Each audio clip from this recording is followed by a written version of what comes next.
repetir, eran libros muy, muy buenos, muy interesantes, los libros españoles, y escribió El sistema posicional, visión, espacio, tiempo. Y hace uno de los mejores acercamientos en los años 70 a lo que es el principio del espacio, o visto el espacio como un principio táctico, y al igual que el tiempo y al igual que la visión. Pero en este caso estamos hablando del espacio. Otro de los libros que aporta bastante información es el de Pino Ortega, que básicamente es un libro cuantitativo, es un libro de análisis funcional del fútbol. Y entonces toma dentro de todos los análisis, es un libro que recaba infinidad de datos, sobre todo relacionados con los mundiales, y en uno de los apartados iniciales, en la introducción del libro, te explica los tipos de espacios, las características que tienen y cómo van cambiando de acuerdo a la visión, a la mirada de los diferentes autores. Y otro libro que a mí en lo particular me ha llamado mucho la atención es este pequeño libro que se llama Juegos de Espacio, porque hay que reconocer que de lo que estamos hablando no es propio únicamente de los futbolistas profesionales. Al contrario, es propio del deporte de iniciación. Si alguien tiene la necesidad de desarrollar percepción espacial, son precisamente los niños en edad preescolar. ¿Qué es la percepción espacial entonces? Pues la vamos a definir como la capacidad que tiene el ser humano de ser consciente de su relación con el entorno y de su relación con el mismo. Es decir, la percepción espacial está formada por dos procesos: lo que le rodea a la persona y lo que hace él para vincularse con su entorno. Entonces, ¿por qué les llamamos espacios tácticos? Pues porque cuando hablamos de percepción espacial, normalmente lo entendemos únicamente lo que nos rodea, objetos, personas, etcétera. Sin embargo, también el espacio constituye una parte de nuestro pensamiento, ya que es ahí donde reunimos todos los datos de nuestra experiencia. Por lo tanto, la percepción espacial es una habilidad cognitiva y por lo tanto también es un componente táctico. Cualquiera que viera esta fotografía echa a andar su pensamiento, echa a andar su imaginación. En el momento que le ponen aquí la rayita, pues se da cuenta que está en una situación muy específica que el reglamento lo marca. Cualquiera que sepa de fútbol inmediatamente se da cuenta que el jugador está invadiendo un espacio prohibido de acuerdo al reglamento. Así es como funciona el espacio, es una habilidad cognitiva. Algunas preguntas para comprender la importancia de los espacios tácticos. Por ejemplo, ¿cuántos jugadores intervienen para convertir un gol? ¿Dónde se recupera el balón cuando termina la jugada? ¿Cuándo se consiguen los goles? ¿En qué zona se consiguen más goles? ¿Cuánto dura una ofensiva? ¿Qué importancia tiene el primer gol? ¿Qué características tienen las ocasiones de ataque? Si nos damos cuenta, estas preguntas que pudiera hacerse cualquier entrenador del fútbol contemporáneo están relacionadas algunas con el tiempo y otras con el espacio. Por eso tendríamos que considerar actualmente dos de las tres variantes más importantes que existen en el fútbol contemporáneo: la visión, el espacio y el tiempo, como lo decía Vicente Agraz desde los años 70.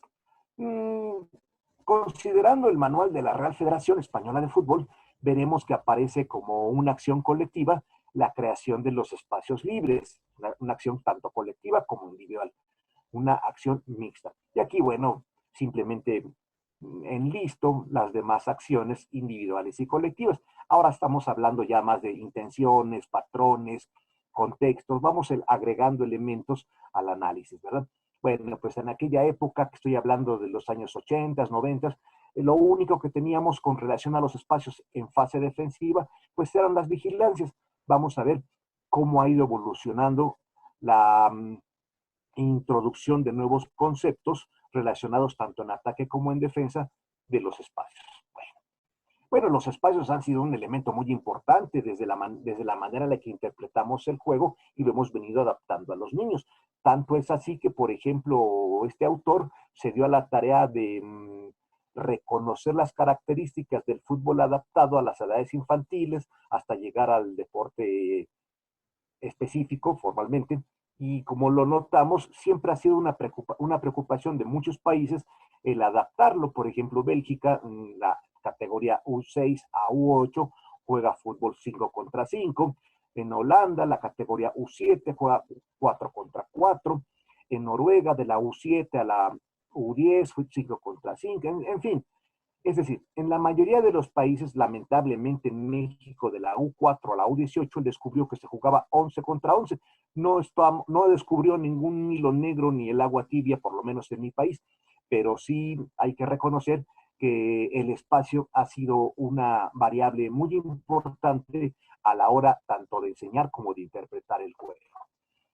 Una de las mejores aportaciones con relación al análisis de los espacios de juego la hizo Casani en el año 81 y que ha sido adaptada y ha sido retomada por infinidad de autores.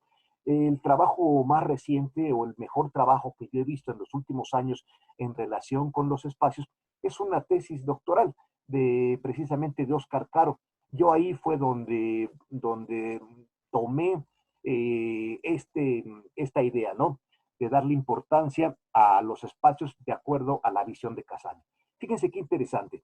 Casani nos marca distintos lugares, distintas zonas, distintas parcelas del campo que son o no favorables para hacer determinadas cosas. Es decir, existe la zona 1, el primer tercio, que pone, por ejemplo, las esquinas, que dice que son favorables para salir jugando. Existe la raya, las inmediaciones de la media luna, que son favorables para tirar la trampa del fuera de lugar. Existe también la zona 2, más o menos las inmediaciones del comienzo de la zona 2, que es una zona inmejorable para preparar la defensa. Mientras que donde termina la zona 2 es favorable para preparar el ataque. Del mismo modo, en las zonas escoradas, entre la zona 1 y 2, encontramos las zonas más favorables para ampliar la cancha, así como para triangular, desbordar y centrar. La zona 14, que otros autores ya la han mencionado, que aquí dice es la zona que se encuentra en donde se termina la zona 2 y empieza la zona 3, en esta área, es una zona favorable para tirar a gol. Y finalmente, adentro del área, pues, encontramos la zona para rematar. Esta propuesta puede llegar más allá, es decir, puede trascender. Cada una de estas zonas favorables o espacios favorables nos pueden ayudar para diseñar tareas con base en los contextos que se estarían generando en cada uno de estos lugares. Es decir, esa es la principal aportación de Casani. Quizás ni siquiera así fue como lo pensó cuando se puso a analizar de esa manera el espacio. Otra de las interpretaciones que se le puede dar a los espacios es la de espacios dinámicos, es decir, no son espacios estáticos.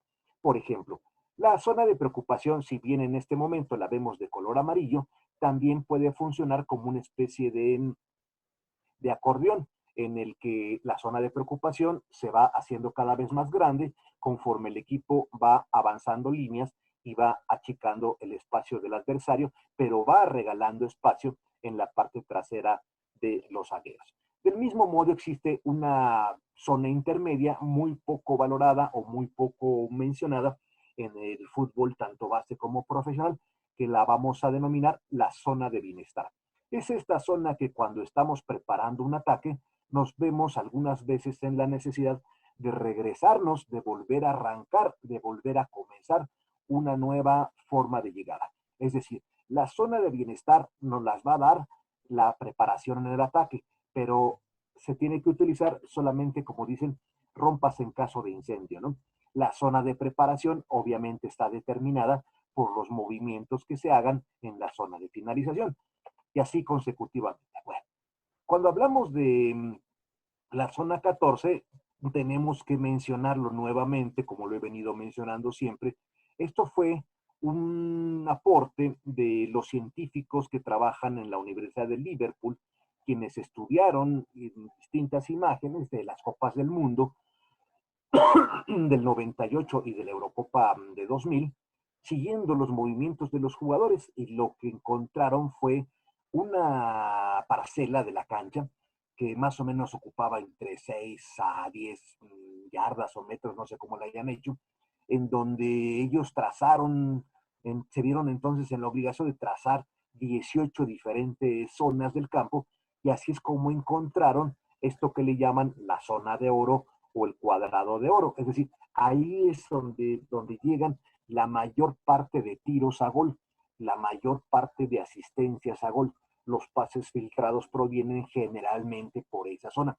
Si analizamos las asistencias de jugadores como Iniesta o Xavi de aquel tiempo, también vamos a encontrar todo el aprovechamiento que le han sabido sacar a esta zona tan importante del campo. Es muy difícil llegar, tan difícil es que en su momento se jugó sin un delantero fijo para tratar de liberar un poco del hostigamiento del defensa central, y eso obviamente facilitaba la llegada de jugadores de la banda hacia el centro o de atrás hacia adelante.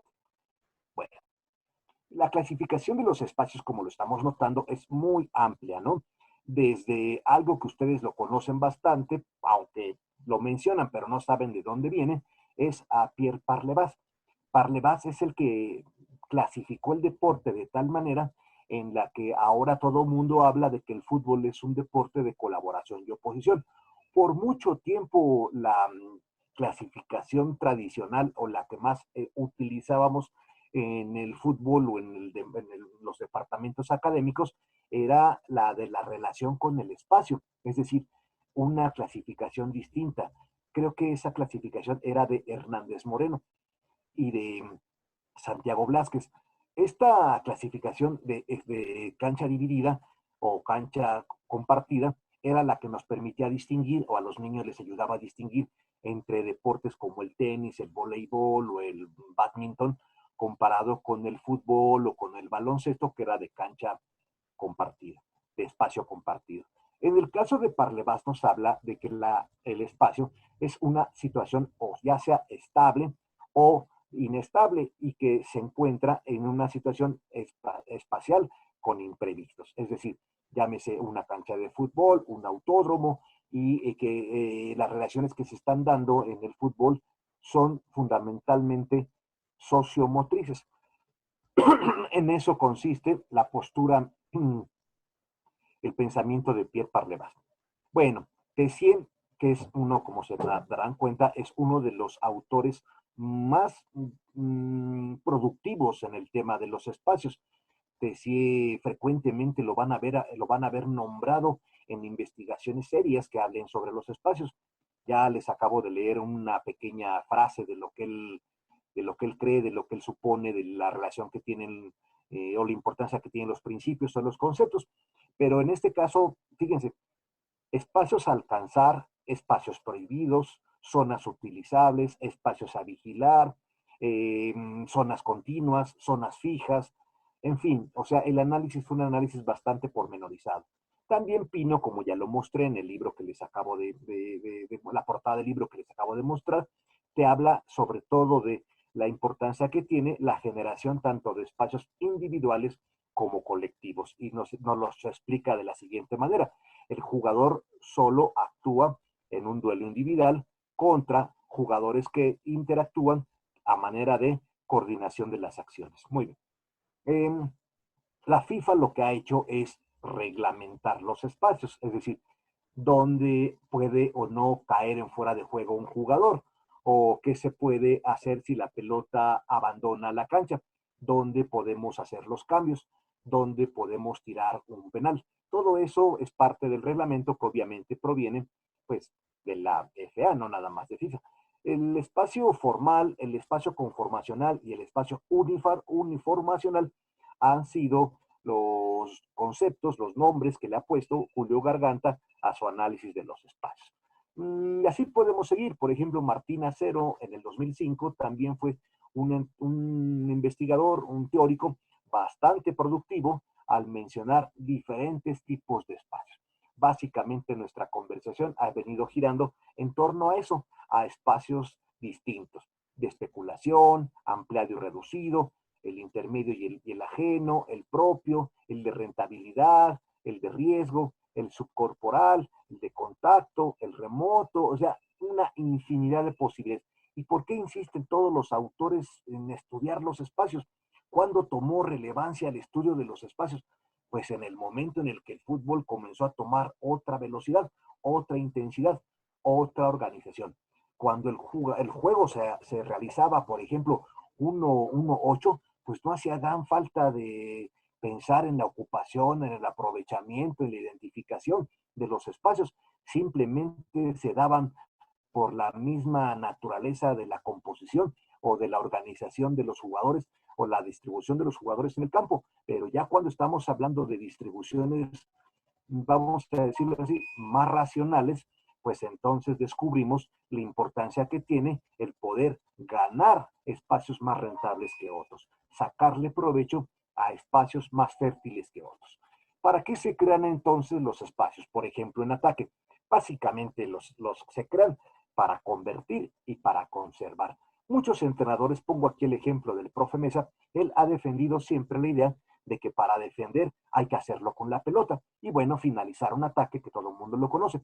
En Pumas yo recuerdo cuando yo era jugador activo, nos decían termina la jugada y a los medios o a los delanteros eso les costaba mucho trabajo comprender la importancia que tenía no dejar la jugada intermedia. Cada vez que empezabas un ataque y te robaban la pelota en zona 2, pues era evidentemente un contraataque. Y ahí juega un papel muy importante el jugador aquilate de otro modo la posesión del balón. Bueno, los principios o las fases de los principios de los espacios tácticos inician por la identificación del espacio. O sea, quien traiga el balón busca ya sea una línea de pase descubierta o un espacio propiamente dicho. La creación de los espacios se crea un espacio cuando se logra jalar la marca, tenemos que arrastrar afuera de la zona para despejar, es decir, viene agarrada de la mano el que identifica con el que lo crea. Y la ocupación, que es el movimiento del compañero a la zona despejada, es la acción que nos permitirá ocupar el espacio generado previamente. Generar espacios y no ser aprovechado es como si se jugara en el fútbol, pero sin intenciones ofensivas. Y finalmente el aprovechamiento, que es cuando el poseedor del balón realiza el pase al jugador que acaba de encontrar un espacio libre. De no producirse ese pase, la importancia de los espacios no ha sido totalmente comprendida por parte del colectivo y eso es sumamente delicado. Como vemos, el análisis de los espacios tácticos es un proceso de comunicación, nada más que va más allá, no nada más es verbal, es sociomotriz. Y ahí es en donde radica su enorme importancia. ¿Cómo se crean los espacios? Básicamente podríamos encontrar 8 formas y 13 variantes de espacios tácticos. Estas formas están relacionadas con lo que ya nos aportó alguna vez Francisco Ceirulo. Las primeras 4 básicamente son de Ceirulo. Superioridad numérica, somos más. Ventaja posicional, estamos mejor colocados. Ventaja socioafectiva, nos entendemos mejor. Ventaja cualitativa, somos mejores. Ventaja de movilidad, nos movemos mejor. Ventaja actitudinal, estamos iguales, pero tenemos mejor actitud. Ventaja descuido, ellos se distraen más. Y talento individual, simplemente es mejor. Existen, como decíamos acá, 8 formas y 13 variantes de los espacios tácticos. Ya mencioné las 8 formas. Ahora voy a mencionar brevemente las formas básicas, tradicionales, de cancha, en las que nos guste o no, se están creando diferentes espacios. Por ejemplo, la pasada por la espalda. Tenemos que ser muy precavidos. Cada vez que el jugador pasa por la espalda, puede estar haciendo un desgaste físico importante, así que nos veríamos en la necesidad de irlo más o menos dosificando. Pero lo importante es reconocer que cada vez que el jugador pasa por la espalda, está creando un espacio más allá de jalar marca o más allá de lo que sea. Él tiene la opción de decidir si continuar con la posición y penetrar o simplemente aprovechar el espacio que le está generando el jugador que le pasó. Los arribos con cambios de dirección, pico hacia un lado y corto hacia el otro para rematar a segundo, es otra forma de crear espacios. Las botadas, que ahora les llaman desmarques de apoyo. El jugador hace como que penetra, regresa, sale, en vez de ir profundo, se bota, regresa, y ese movimiento está generando un espacio detrás de la marca que lo siguió.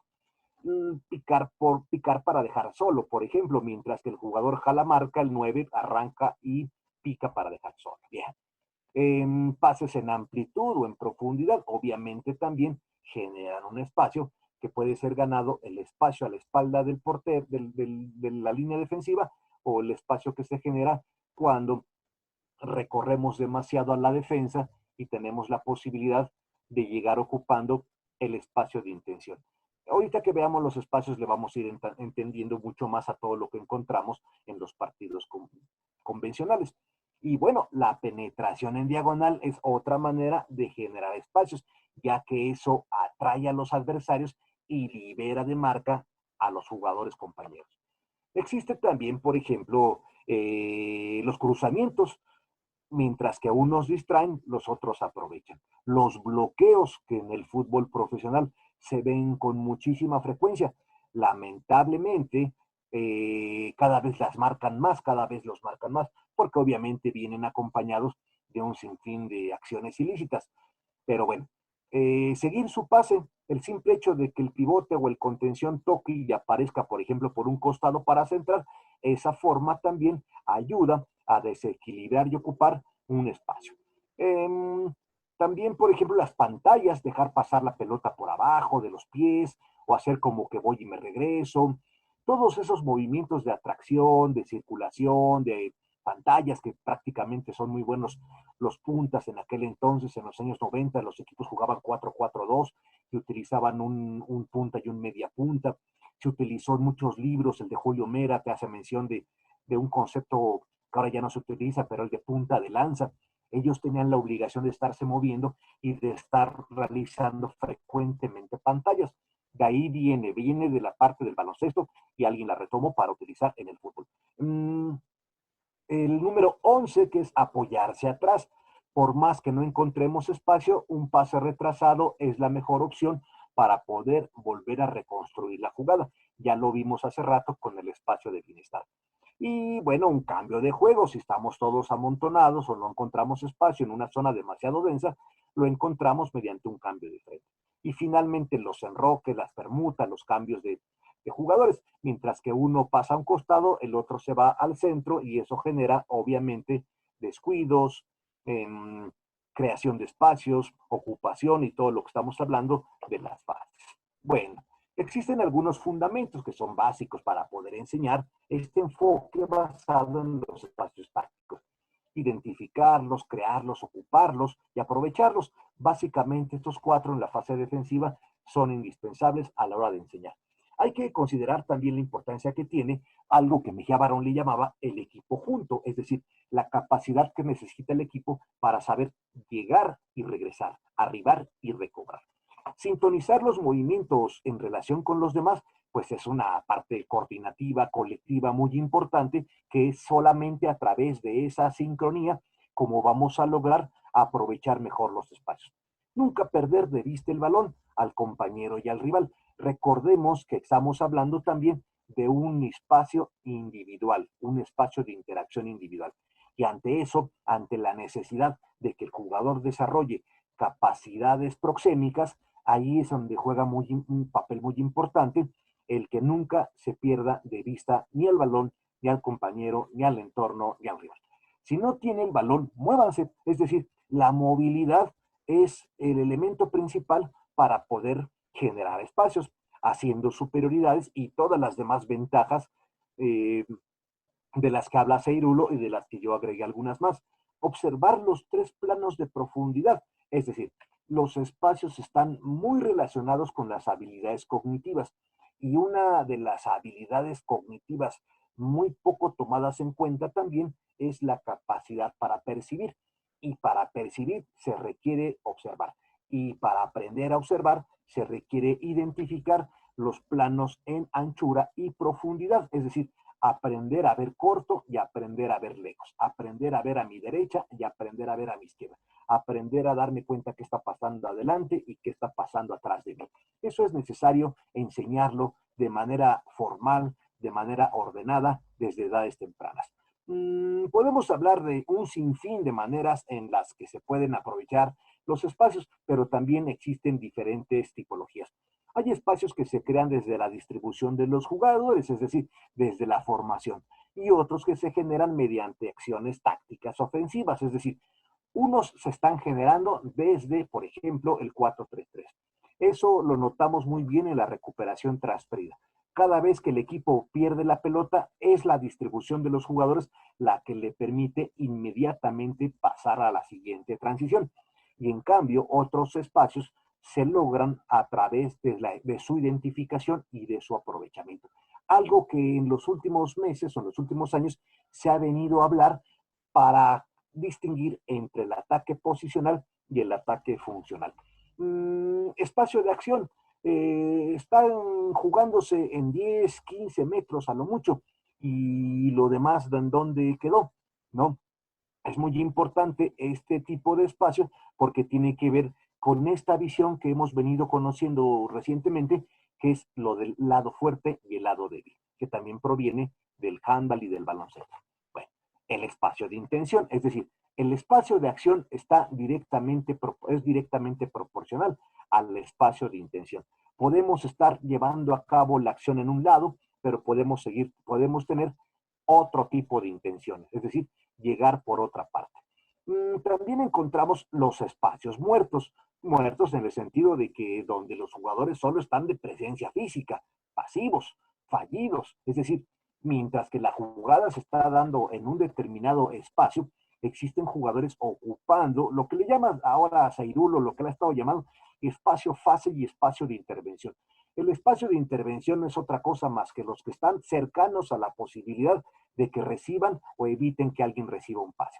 Mientras que los jugadores que se encuentran acá son parte del espacio fase, es decir, los que no están cercanos a la jugada, pero que tendrían que estar haciendo alguna otra cosa. Lamentablemente algunos se encuentran en un estado pasivo y otros efectivamente, por ejemplo, posiblemente este medio estaba aquí, de pronto decidió y se desprendió para acá, y entonces formó parte de la situación de juego y dejó de estar formando parte de un espacio muerto.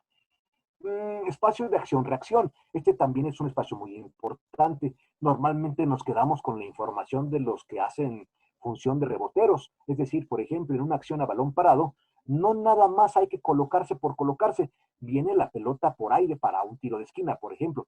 Pero estos jugadores que están marcados aquí están jugando un papel táctico más importante de lo que parece. Aparentemente este está para que no deje pasar la pelota. Aparentemente este está para cuidar que el delantero o que el defensa del otro equipo no tire a gol desde las inmediaciones del área. No nada más eso. También son plataformas. También juegan un papel importante. Son estaciones intermedias. Así les llama Marcelo Bielsa en los 11 caminos del gol. Son plataformas, es decir, son jugadores que sirven de descanso, de apoyo, para que si el portero corta el centro, son ellos los que van a construir un contraataque. Entonces juega un papel muy importante el saber ganar determinados sectores de la cancha que nos van a servir para construir el contraataque. Espacio entre líneas, ese todo el mundo lo conoce, y así como también el espacio estrecho, es decir, así como creamos líneas, también tenemos que estrecharlas para evitar que por ahí pase la pelota. Espacios perdidos. Vicente Agrás por ahí mencionaba el pozo, una zona perdida en las esquinas, como lo vemos con los muñequitos por acá. Todas estas zonas aparentemente son perdidas. Lo importante es que el entrenador le encuentre sentido a esos pozos, le encuentre sentido a esas zonas extremas de profundidad. Son las zonas que más profundidad le van a dar a nuestra ofensiva. Si un equipo logra ganar las esquinas en fase defensiva, estaría, por supuesto, del otro lado. Espacio entre línea defensiva, que es lo que le llaman algunos autores también, línea principal de resistencia, y el espacio que queda con el portero. Este espacio justamente es el que van a atacar los jugadores que recuperen y que manden el pase a la espalda de la línea. Bueno, espacios para tomar los rebotes. Ya habíamos hablado de las plataformas, de los jugadores que están intermedios, de los jugadores que preparan los contraataques. Pues así, de la misma manera, son importantes jugadores que están preparados para dos tipos de rebotes. El que proviene del rechace con la cabeza del central cuando viene una pelota aérea, o el que proviene cuando el portero escupe, y esta pequeña zona es fundamental para venir a anotar. Muchos, no diría que cientos, pero muchos goles, por ejemplo, de Romario fueron porque era un jugador de 1,67 de estatura que se colocaba precisamente en el lugar oportuno y cada vez que tiraban sus compañeros, él salía un instante antes que los demás. Y esa pequeña fracción de tiempo era la que le permitía llegar y convertir primero que los defensas. El espacio individual de interacción o el espacio de interacción, aquel que rodea al poseedor de balón y por donde el defensor desea entrar para quitar. Aquí es importante manejar perfiles, meterse en la trayectoria, no mostrarle el balón, alejárselo. Esta foto es muy interesante, aunque un poquito viejita, pero el jugador lleva la mano preparada para evitar cualquier contacto físico que lo fuera a desequilibrar y le quite la pelota, lleva la pelota lejana al lugar a donde viene a hacer su trabajo de entrada y la vista la tiene tanto directa, indirectamente hacia su adversario y también está observando el panorama. El espacio descuido significa la diferencia de los resultados. Es el que se abandona y no se avisa, el que por cansancio se produce, el que por falta de coordinación se genera. El espacio prohibido, aquel que depende de los desplazamientos de los atacantes o de los defensores. Y en el fútbol, pues esto tiene que ver con las zonas de fuera de juego. El espacio fértil o el espacio de intervención se le llama hacia el sector del terreno de juego que está situado delante del jugador que se encuentra en posesión de balón. Todo lo que sea delante de la línea del balón lo vamos a llamar entonces espacio fértil, en donde se tendría que estar dando las principales ventajas o superioridades de las que ya habíamos hablado. Espacio de fase se le llama así al resto de espacio que se ocupa en el espacio de intervención, lo que acabo de mencionar de Seirulo. Espacios, ay, perdón, aquí no alcancé a ver. Espacios a vigilar, dice, aquellos que el jugador deberá estar alerta para que el adversario no los ocupe. Déjenme cerrar. Como se darán cuenta, aquí está el lateral y él está visualmente cuidando, vigilando con la mirada que su delantero no le penetre, no le desborde, no le gane la espalda y al mismo tiempo está en una situación de aproximación para evitar cualquier sorpresa y también no alejarse demasiado de sus zagueros, compañeros, porque si se abre demasiado, este espacio sale peor.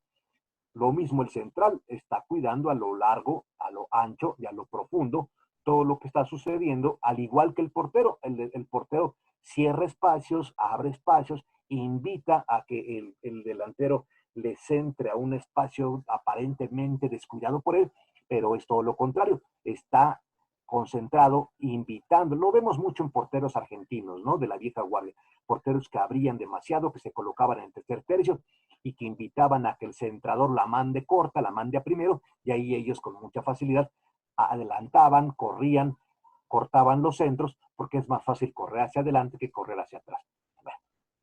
Bueno, espacios de autofabricación, aquellos que se logran cuando un solo jugador, mediante regate o lo que haya sido, tiran, conducen, penetran y logran aprovechar lo que está sucediendo en la línea defensiva. Espacios de remate a gol, delimitado entre el tamaño a lo ancho del área de meta y situado a la altura de la media luna, lo que ya mencionamos como la zona 14. Espacio embudo, aquellos que jugaron fútbol profesional saben que la ubicación de los jugadores en este embudo es fundamental en fase defensiva y ahí es donde se encuentra el secreto muchas veces de la concentración, de la ubicación, de la densidad.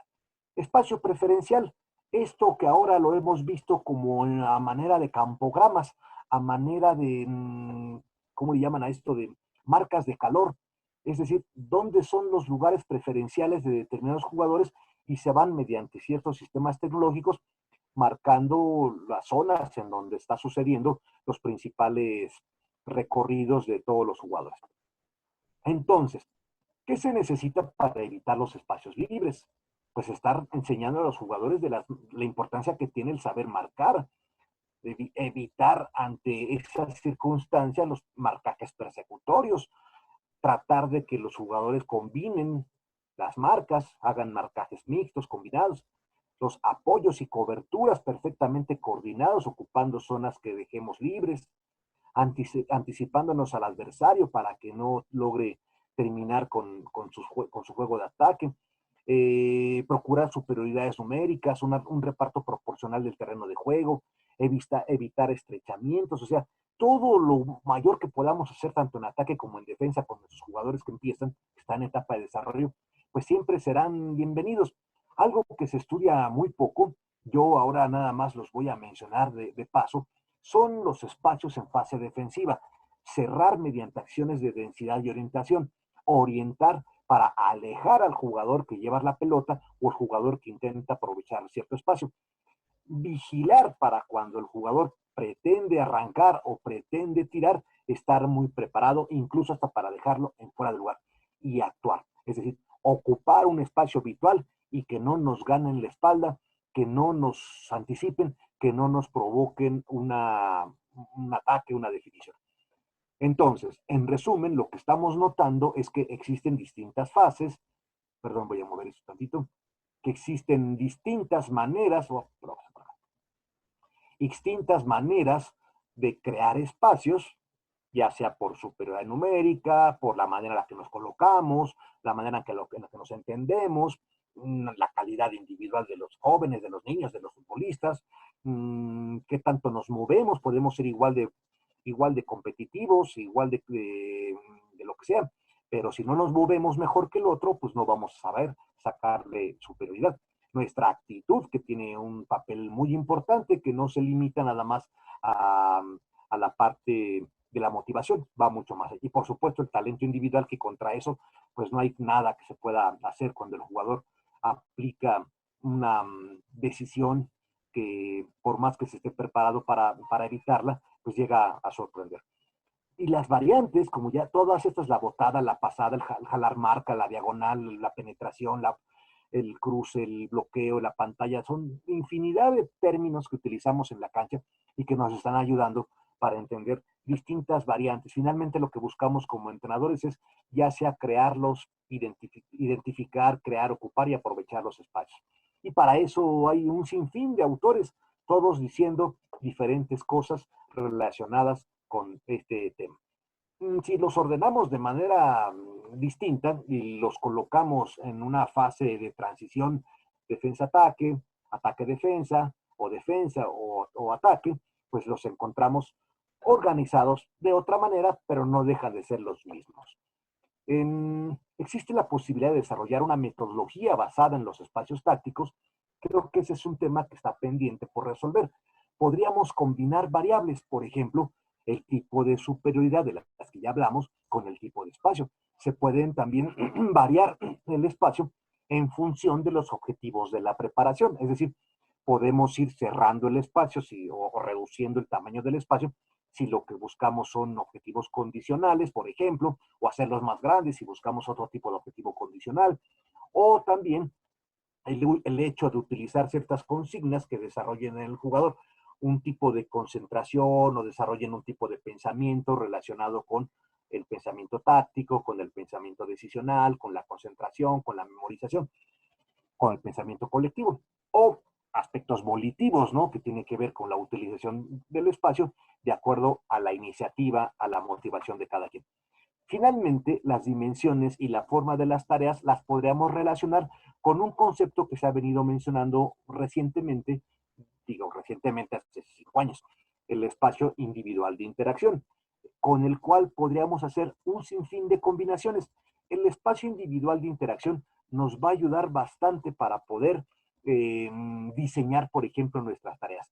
Si tenemos claro cuál es la dimensión de la tarea en nuestro primer día de entrenamiento y cuál vamos a utilizar para nuestro segundo o tercer día de entrenamiento, dependiendo si es un equipo amateur, es un equipo profesional, pero una de las formas de poder tener control de las cargas es mediante el espacio, y una de las mejores formas que yo creo que existe es mediante el control del espacio individual de interacción. Finalmente, hay jugadores que se ubican siempre en espacios muertos, donde no pasa nada, donde no hay duelos, donde no se pierden, pero tampoco se gana gran cosa.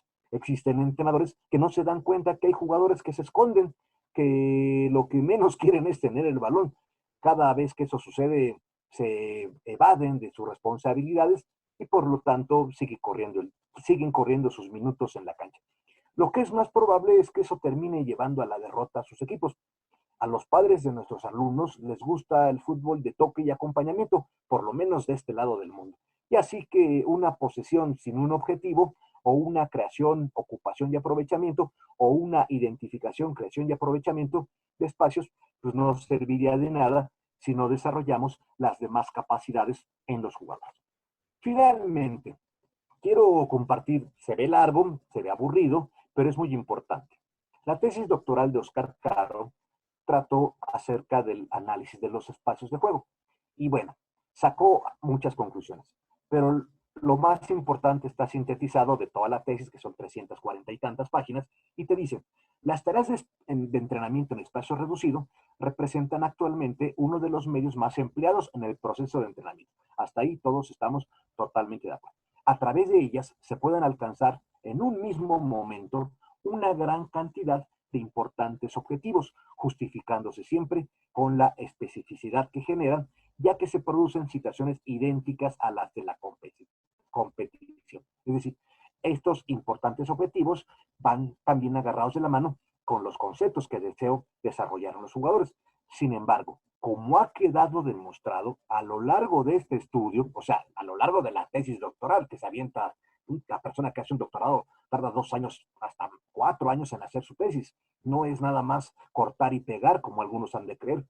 Entonces, él llega a la conclusión después de todo lo que analizó. Dice, se ha quedado demostrado a lo largo de este estudio, las propuestas existentes hasta el momento, o sea, las propuestas de análisis de los espacios, se refiere del espacio de juego, eh, que son la base de las planificaciones de un elevado porcentaje de entrenadores, lo que estamos hablando ahora, no están reproduciendo la realidad competitiva, pues plantean un espacio de juego notablemente mayor al que aparece durante el partido. Las dimensiones de los espacios de juego de las secciones reducidas, por ejemplo, de 4 contra 4, porque él analiza el 7 contra 7, el 4 contra 4 y el 10 contra 10. Y a partir de estas 3 variables es como él empieza a descubrir que hay espacios mucho más estrechos de lo que dicen los teóricos, de lo que dicen los autores. Las dimensiones de los espacios de juego de las situaciones reducidas de 4 contra 4 que aparecen durante la competición son inferiores a todas las propuestas existentes hasta el momento en la literatura científica, generándose un espacio de interacción individual mucho más reducido, que aumenta notablemente la exigencia espacio-tiempo de estas situaciones. O sea, bueno, si lo podemos de esa manera interpretar, podríamos llegar a la conclusión de que no necesariamente se está jugando como se está entrenando. Así que, bueno, para darnos una idea de todo lo que se está haciendo y todo lo que se está investigando en materia nada más de espacios. Así que imagínense nada más todo lo que nos falta por saber, todo lo que nos falta por descubrir. Cada vez que compramos un libro biográfico, anecdótico, estadístico, nos estamos perdiendo de esta gran oportunidad de crecer, de aprender cosas diferentes, propuestas distintas. Y una de ellas, como ya lo dije, es analizar el espacio. Tenemos pendiente el tiempo, tenemos pendiente el contexto, tenemos pendiente las distancias, tenemos pendientes un sinfín de cosas. Muchas gracias, esta ha sido mi participación y les agradezco a todos los que estuvieron pendientes de todos mis comentarios. Muy amables. Profe Armando, extraordinaria la ponencia, la conceptualización.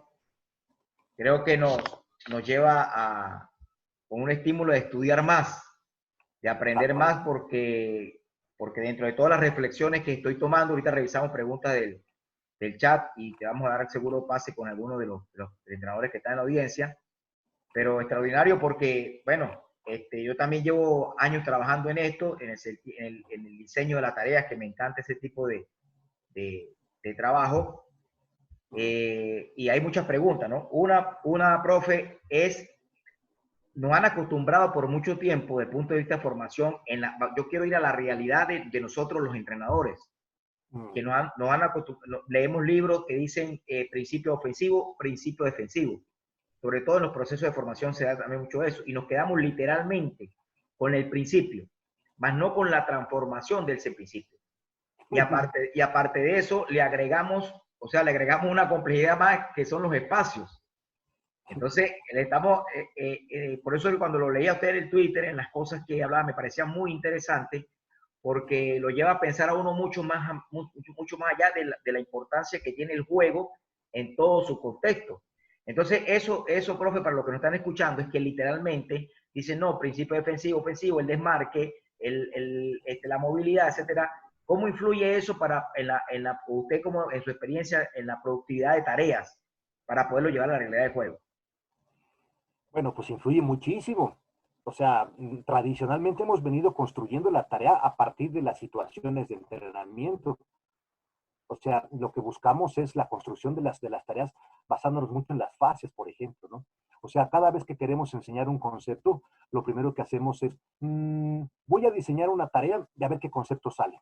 Y tiene que ser al revés, es, tengo que enseñar un concepto y a ver con qué tarea lo resuelvo. Pero eso se debe muchas veces a la polarización, al dogmatismo. Nos hacen creer que unos métodos de entrenamiento han sido fuertemente censurados, fuertemente criticados, fuertemente minimizados. ¿Y qué ha sucedido? Que la gente ya de manera, ni siquiera sin pensarlo, de manera irracional, dicen, el analítico no lo utilizo porque así dice el libro de tal autor. Ojo, cuidado, lo contestó Frado, estuvo en Pachuca hace poquito. Frado es toda una autoridad en el fútbol internacional, en el área de la didáctica, de la iniciación deportiva, del aprendizaje motor. Búsquenlo, googleenlo, no hablo mentiras. Y te dice, de los 500 deportes que hay, 250 de verano y 250 de invierno, más o menos, más o menos, en el fútbol es en el único que he escuchado que minimicen de esa forma el método analítico.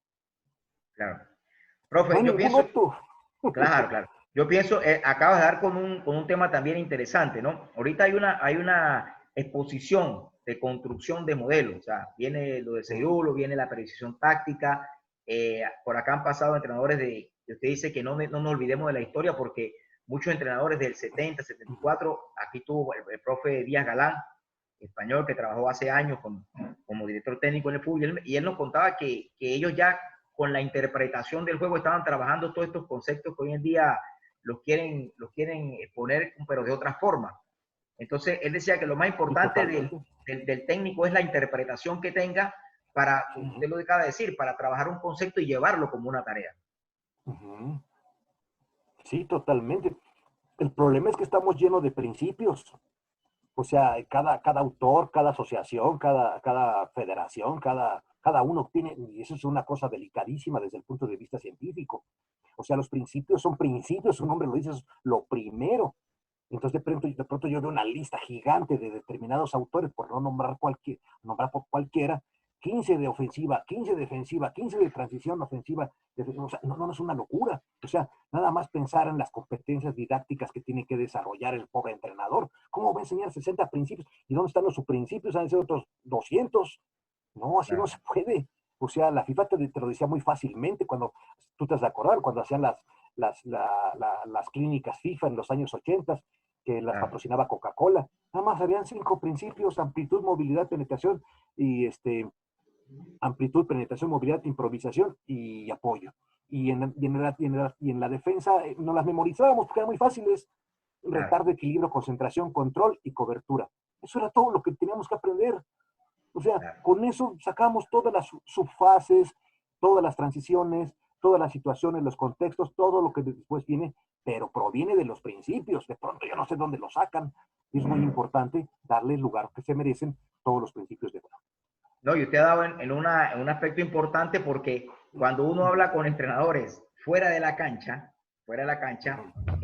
manejan una idea, yo quiero que mi equipo juegue así, que haga esto, que lo otro, que se mueva de esta manera, pero cuando van a la cancha en el tránsito de la aplicación, se generan muchas dudas por falta como de ese convencimiento de no tener una interpretación clara del juego, como usted lo acaba de decir en toda la exposición.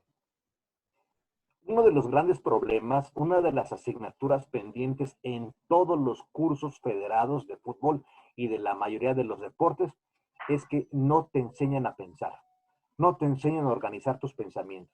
Eso es súper delicado.